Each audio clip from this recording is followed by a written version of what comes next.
In this video, I'm going to go over my overall budget for October. So I'm going to show you what percent of my income goes towards things like housing, subscriptions, shopping, food, and then the biggest thing is how much I'm putting towards debt. Before we get into that, make sure that you are subscribed to the channel. I'm trying to reach 5,000 subscribers, so if you go ahead and hit that subscribe button and that like button while you're at it, that will really help me get to my goal. So thank you in advance. Okay, so to the budget. I have my handy dandy iPad to go over everything.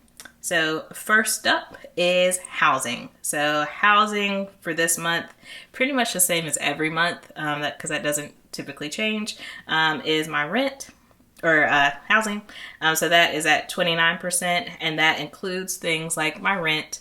I also include my energy bill, and then I also include my phone bill in that as well.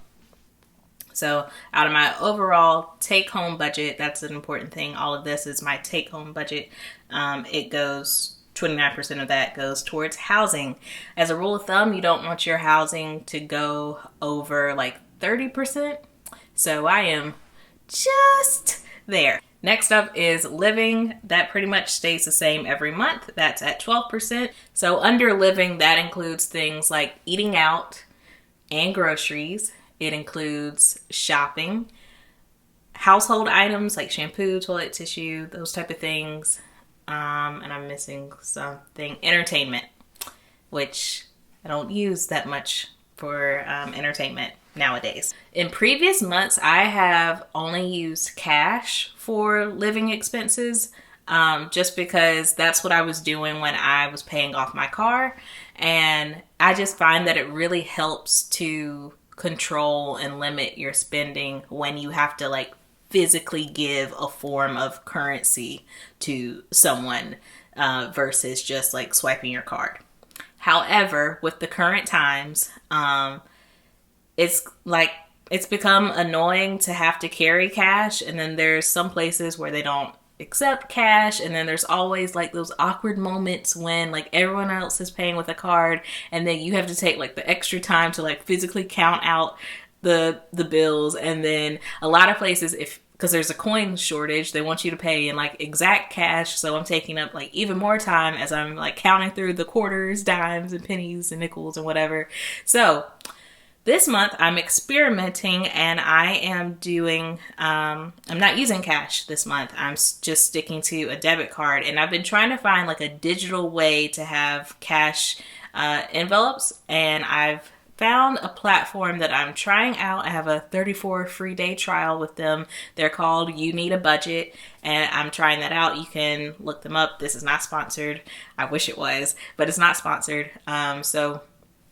You can check it out if you want, but I'm checking it out myself right now. And once I complete the trial, I can give you guys my thoughts on that. But for this month, I'm not using cash for the living expenses. I'm still just using my debit card for that. Next is subscriptions. That is down to 2%. If you remember from last month, I cut out my Adobe subscription, and I found some alternatives that are just a one-time cost.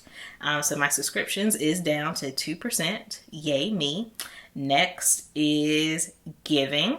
That is at 3%. Next is my buffer, and that's at 3%.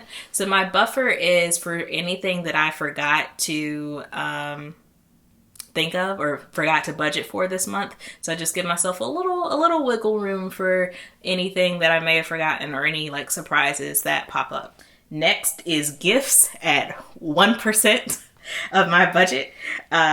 So this month there's a lot of birthdays in my family.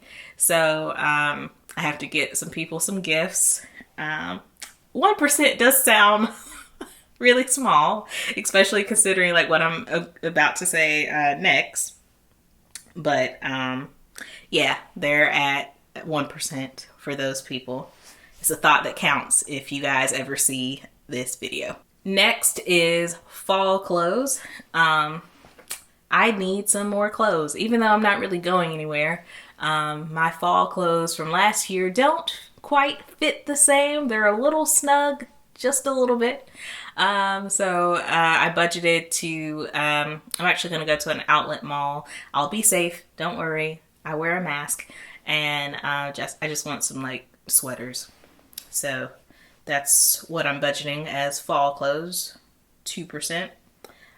Next is treat yourself. So if you've watched my other videos, my treat yourself category is way higher than other months. And that is because not only do I have other people's birthdays in October, my birthday is in October. And I have delegated 10% of my overall income to treating myself. The older I get, the more I realize that if you don't make your birthday special, like no one else is going to. Like, especially if you are single, like no one's gonna make your birthday special. And I've gotten to the age where like my parents aren't gonna do anything like big for me. My birthday's already passed, and my parents did give me a gift card to a place that I went when I was shopping for the fall clothes, which was nice. It was nice, but I mean, it's not like they paid for like all the stuff that I got. They helped, but it was like just a gift card. Like I don't have anybody who's gonna be like, oh, you want the new $100 Apple Watch band? Like, here you go. That's for you. Happy birthday. Like, I don't have anybody who's going to do stuff like that for me. So I've decided to do stuff like that for myself. So I did increase my treat yourself budget to 10%. Moving on. Next is my Apple Card. So 7% of my overall budget is going towards my Apple Card payments that I have to make. And last but not least, at 30% of my overall budget, more than my housing expenses, is the city credit card. That is what I'm throwing my money at right now as I'm on this debt-free journey. My money's going towards that credit card, and that's how it's gonna be for the next few months until I pay it off.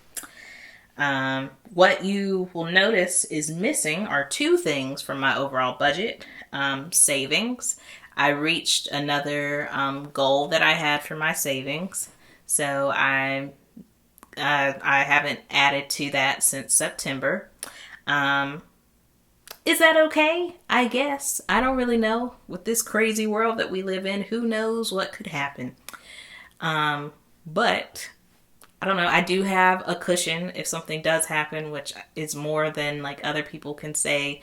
And I don't know, man. I've just been like itching at like paying off this credit card, specifically the city credit card. I just feel like it's been at the same balance for so long because I've been like focusing on other stuff, and I'm tired of seeing it. I'm tired of having to pay so much in interest every month, and I want it gone. So I'm putting money towards that. The other thing that you'll notice is no student loan payments this month. As long as you have federal student loans, then you will know that you haven't had to pay interest or payments since like March. I'm sorry, I just noticed my battery's about to die, so I have to hurry up. I've stopped making payments for that so that I can put more money towards my city credit card. So again, my battery's about to die. Gotta hurry up. Okay. I hope this video was entertaining or informative. Give it a like if so, subscribe to the channel, write some comments down below, and I'll see you next time. Bye.